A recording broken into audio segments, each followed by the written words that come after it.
क्या आपने कभी सोचा है कि डाउरी सिस्टम यानी कि दहेज प्रथा इसकी शुरुआत कहाँ से हुई और इसके पीछे की हिस्ट्री क्या है? और ऐसा क्या हुआ जो over the period of time इस प्रथा ने इतना गंदा रूप ले लिया? बहुत सालों पहले देखें तो वैदिक काल के टाइम पे एक प्रथा थी जिसे स्त्री धन कहते थे। स्त्री धन का मतलब होता है जब लड़की की शादी होती है तो उसके माता पिता लड़की को कुछ गिफ्ट देते हैं। उस गिफ्ट में ज्वेलरी, जमीन का कोई पोर्शन, कैटल ये दिए जाते थे।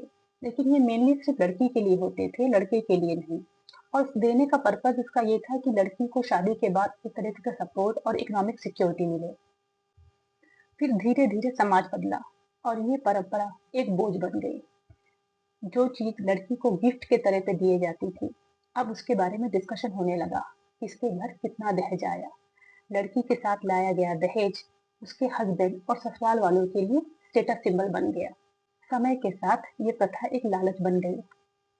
जो गिफ्ट पेरेंट्स लड़की को इसलिए देते थे कि उसको नई जिंदगी शुरू करने में हेल्प मिले, बाद में वो शर्त बन गई।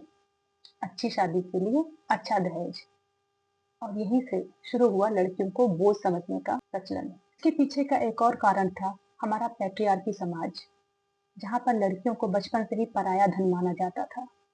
तो पेरेंट्स का मानना था कि लड़कियों की पढ़ाई लिखाई पे खर्चा करना, उनको जमीन में हिस्सा देना, इससे बेटर है कि उनकी शादी कर दी जाए कम उम्र में ही, और उनपे जो भी देना है वो गिफ्ट के रूप में शादी के टाइम पे ही दे दिया जाए। लेकिन सच तो ये है कि दहेज कभी भी लड़की की खुशी की गारंटी नहीं बन सका, बल्कि उसके लिए डर, अन्याय और असमानता का कारण बना। धीरे धीरे डिमांड के साथ जब सोसाइटी में दहेज कर लेकर लड़कियों पर अत्याचार स्टार्ट हुआ, उनको टॉर्चर करना, उनको जलाकर मार देना शुरू किया गया, तो हमारे यहाँ दहेज को रोकने के लिए कानून बना। लेकिन अफसोस, इस कानून को भी ज्यादा लोगों ने फॉलो नहीं किया। कहीं ना कहीं पेरेंट्स को ये लगने लगा कि लड़की की शादी में अगर वो कम खर्च करते हैं या कम दहेज देते हैं तो लड़की की आने वाली जिंदगी अच्छी नहीं रहेगी और उसकी खुशी में कॉम्प्रोमाइज होगा।